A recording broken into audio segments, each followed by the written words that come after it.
My son is with his grandma and grandpa this weekend, and he's coming home today. She sent me a warning text message yesterday that he was bringing home a box full of his late great-grandfather's stuff with him.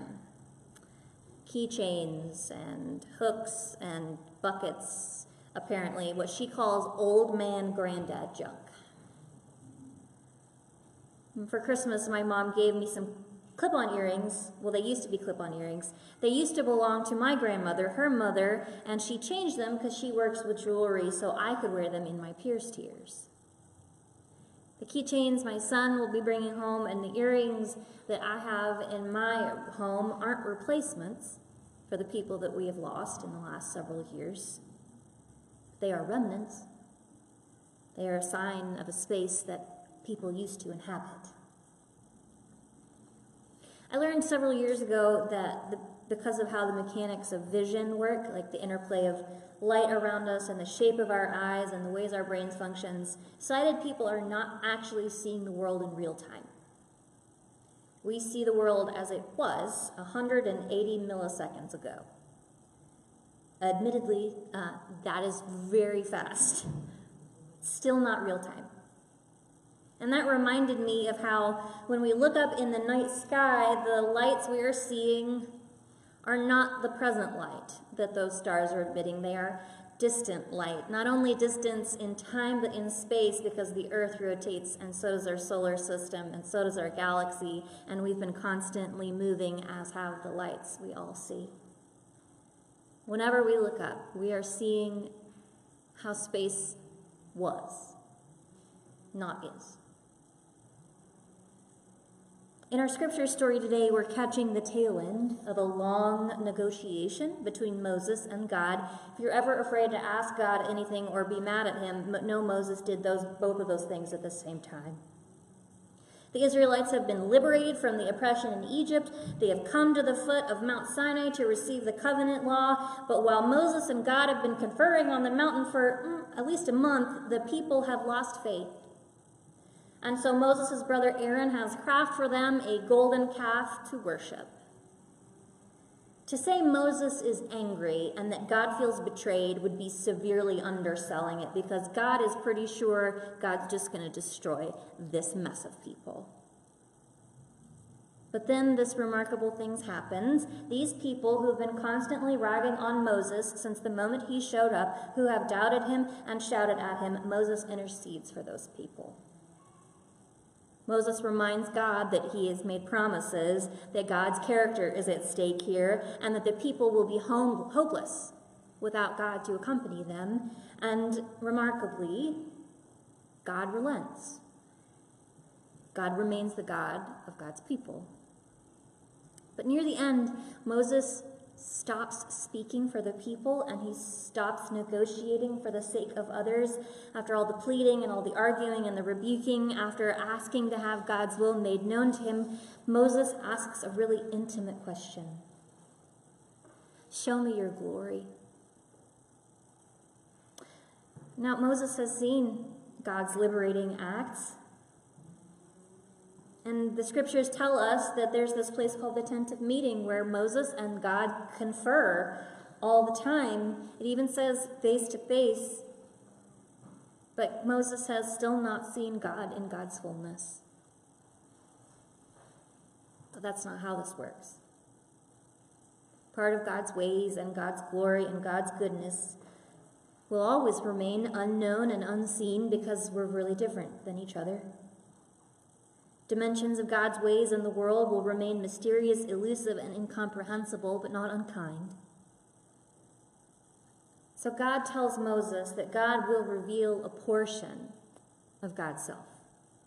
And our text translates it into English as Moses seeing God's back, but that's a really clunky translation. There is no body for Moses to catch sight of. Hebrew scholar Robert Alter says it this way: the afterglow of the effulgence of God's presence, which I guess that's a lot of $10 words right in a row. But I like it this way. Moses saw the place where God just was. Does it ever feel like to you that we are constantly living in the wake of forces that are just out of view? That we're all continually chasing first causes, digging deep to understand roots, trying to turn our heads to catch a glimpse of a thing that stays out of view like we're haunted? I know there's a time lag of only 180 milliseconds between light entering my eyes and me seeing it, but it feels existentially a lot longer than that. I check Twitter, and I see news that in 2 days in a row, a young white man killed exactly 5 people in states far apart from each other. I don't see it happen. I just see where they were. My friend visited the National Memorial for Peace and Justice last year, and the memorial uses sculpture and art and design to contextualize the history of racial terror in North America. It includes a memorial square with 800 6-foot monuments to symbolize thousands of lynching victims in the United States and the counties and states where this racial terrorism took place. These aren't graves. Most of the victims of lynching in America didn't receive the dignity of graves. But it is a testament to where they were. We're so used to this, living in a world haunted by what was, that we've learned to read our environments with sorrowing quickness. We know that when we walk into a neighborhood where there are giant, aging, crumbling early 20th century houses, that it's probably a sign of white flight that happened decades ago. When we're talking to people that we've never met and we see scarring on the inside of their elbows, we know that it is a sign of a former or a present addiction in the life of a child of God. We know we're looking for, we are aware of the remnants of pain, of the remnants of death that are all around us. But I think that we have forgotten, in that close read of the world around us, that it is also possible, like Moses, to open our eyes from the clefts of the rocks that we are finding ourselves in to see the places where God has been too. Father Rick Morley is an Episcopal priest, and he practices a form of prayer called the Ignatian Examen, and that is the insert in your bulletin. He describes the Examen like this.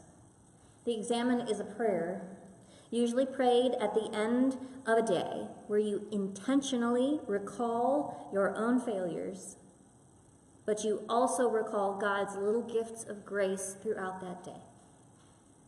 Sometimes, Morley says, I forget to pray it. Sometimes I fall asleep in the middle of it, but never have I prayed the Examen and not seen God's hand or God's presence or the place where God was.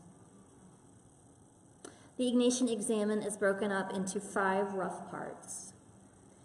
Becoming aware of God's presence, reviewing the day with gratitude, paying attention to your emotions, choosing one feature of the day to pray from it, and looking forward to tomorrow. Simple. But it is the second step which I would like us to think critically about. Because during the Examen, you are encouraged to look back on the day in gratitude, because for the people, the Jesuits who practice Ignatian spirituality, they understand gratitude to be the foundation of our relationship with God. And as you examine your day in these moments of prayer, you are encouraged to mindfully walk back through to see the work you did, to see the people you interacted with, to what you received from others, what you gave to others. And the call to examine the day is not just to note what happened. It's not like a journal for yourself. But it's ultimately a call to see where God was present and you didn't realize it. Because like Moses, we are not prepared to see God in God's full glory. We're just not made that way. But if we remember to pay attention, we realize that the world is full of God's presence. It's full of reminders of where God has been. Now, we need to be aware, attuned to the evidence around us of injustice and dysfunction and oppression, yes. Being aware of these pains reminds us that the kingdom of God is not yet fully on earth and that there is still work to be done in our lives for the work of the kingdom of God. But we must train ourselves to be aware and attuned to the evidence of God's love and goodness and liberation too. Because if we're only aware of the pain, we become depressed, and we become despairing, and we become cynical, because there will never be a short supply of pain. But if we are disciplined in our prayer to have God to reveal to us the places where God has been, the pain is tempered by hope. And the world needs hope. You need hope. This hope is not naive. It is not Pollyanna hope, which chooses not to grapple with pain, that resents when pain is brought up, that calls mentioning pain itself divisive. No, this hope is aware, and it is serious, and it is grounded in the knowledge that for all the remnants of death that we are surrounded by, God is still with us, the way God has always promised us God would be. For all the ways we have failed and will fail, for all the times we have loved neither enemy nor neighbor, God is with us, but we have to start looking. So this week, last week I asked you to pray for 3 days at least, persistently for an issue of justice, and before that I asked you to pray messily, angrily, tearfully to God, shouting it out if you need to. And this week I want you to take that insert, that examine insert, and I want you to use it. Now, I'm not going to be grading anything. We're disciples. You can do what you want. It's probably fine, right? You don't have to take 15 minutes to do it either. Like it says that on there. You don't have to do 15 minutes of praying. Goodness knows it's hard for me to do 15 minutes of praying. You have to start small and build your prayer muscles, okay? But at least 3 days this week, I want you to at least make it to step 2, where you look back on your day and you realize the places where God has been, where God was. Maybe you'll discover it was in a conversation with your partner when you were offered forgiveness you didn't deserve. Maybe it'll be in your workplace where you'll witness a selfless act of compassion between workplace enemies. Maybe it'll be in your heart when you find the strength to let go of a grudge you thought you'd hold forever. Maybe it'll be in the laughter of little kids when you realize that joy is a gift to us in painful times and not an opportunity to shush someone. I don't know. I don't know where you'll discover in your own life when you begin to look for the places where God has been. But I do know what the prophet Isaiah proclaimed. Holy, holy, holy, holy. The earth is full of God's glory. Perhaps it's time we saw it for ourselves. There's always a lag time between sight and vision. And through the examine, maybe we can narrow that time. Narrow it and see just glimpses of where God has been in the world. We do not know fully now. We do not see clearly now. We see as through a mirror darkly. But one day, we will see face to face.